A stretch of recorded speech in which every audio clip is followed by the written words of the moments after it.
এখনকার প্রায় বেশিরভাগ মানুষই বাড়িতে বসে অর্ডার করে খাবার খেতে বেশি পছন্দ করে থাকে। এই রেস্টুরেন্টে গিয়ে খাবার খাওয়াটা খুবই কম হয়ে গেছে এখন।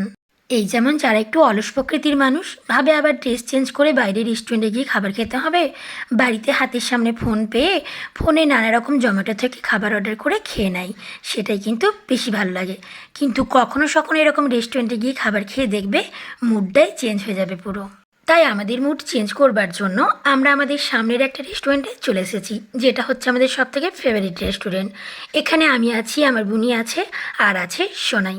এই রেস্টুরেন্টটার নাম হচ্ছে দ্য কিউ, যেটাকে আমরা ঠেক বলেও জেনে থাকি। এই রেস্টুরেন্টটা রানীগঞ্জ স্কুল মোড়ে অবস্থিত। এবার চলো কী কী খাবার অর্ডার করেছি সেটাই তোমাদের বলে দিই। প্রথমে স্টার্টারে নিয়েছিলাম classic paneer tikka with onion, আর সাথে ছিল গ্রিন চাটনি। গ্রিন চাটনি দিয়ে পনির টিক্কাটা খেতে কিন্তু দারুণ লেগেছে। তারপর নিয়েছিলাম গরম গরম লাচ্ছা পরোটা। এখানে লাচ্ছা পরোটাটা আটা দিয়ে তৈরি করেছে। আচ্ছা তোমরা বলো তো, লাচ্ছা পরোটা কি আটা দিয়ে তৈরি হয় নাকি ময়দা দিয়ে তৈরি হয়? এখানকার একটা স্টাফকে জিজ্ঞেস করাতে আমাদেরকে বলল ময়দা দিয়ে কখনো লাচ্ছা পরোটা হয় না, নাকি আটা দিয়ে হয়। তবে লাচ্ছা পরোটাটাও অতটাও ভালো লাগেনি। তারপর নিয়েছিলাম কড়াই মাশরুম। কড়াই মাশরুমটার টেস্টটা কিন্তু দুর্দান্ত ছিল। লাচ্ছা পরোটাটা কেটে নিয়ে কড়াই মাশরুম দিয়ে খাচ্ছিলাম যখন, খেতে কিন্তু দারুণ লাগছিল। তারপর নিয়েছিলাম এখানে ভেজ বিরিয়ানি। ভেজ বিরিয়ানিটা পুরো গরম গরম ছিল, একদম পুরো ধোঁয়া উঠছে, তোমরা সেটা দেখতেই পাচ্ছ। ভেজ বিরিয়ানিটার টেস্টটা ছিল কিন্তু দুর্দান্ত স্বাদের। এখানে পাশে বসে আছে আমার বোন, আর আমার সামনাসামনি বসে আছে আমার মেয়ে সোনাই। আমার বোন ক্যামেরার সামনে আসতে লজ্জা পায়, তাই ওকে আর ক্যামেরার সামনে আনিনি।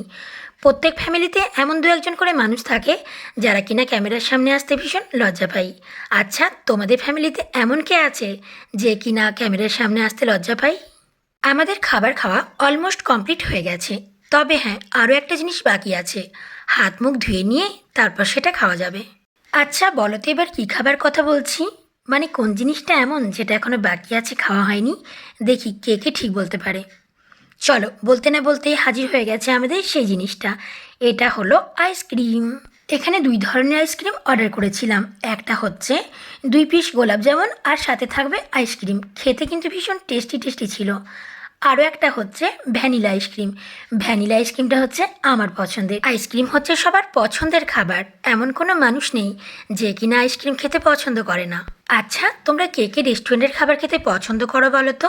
আমার তো ভীষণ ভালো লাগে। তারপর সবশেষে নিয়েছি মৌরি আর চিনি। এই মৌরি চিনিটা খেতে আমার খুব ভালো লাগে, বিশেষ করে চিনিটা। আজকের মতো আমাদের ডিনার কমপ্লিট। এখানে ভিডিওটা শেষ করছি, দেখা হবে পরের কোনো ভিডিওতে তোমাদের সাথে আবারও। চলো তাহলে টাটা, বাই বাই।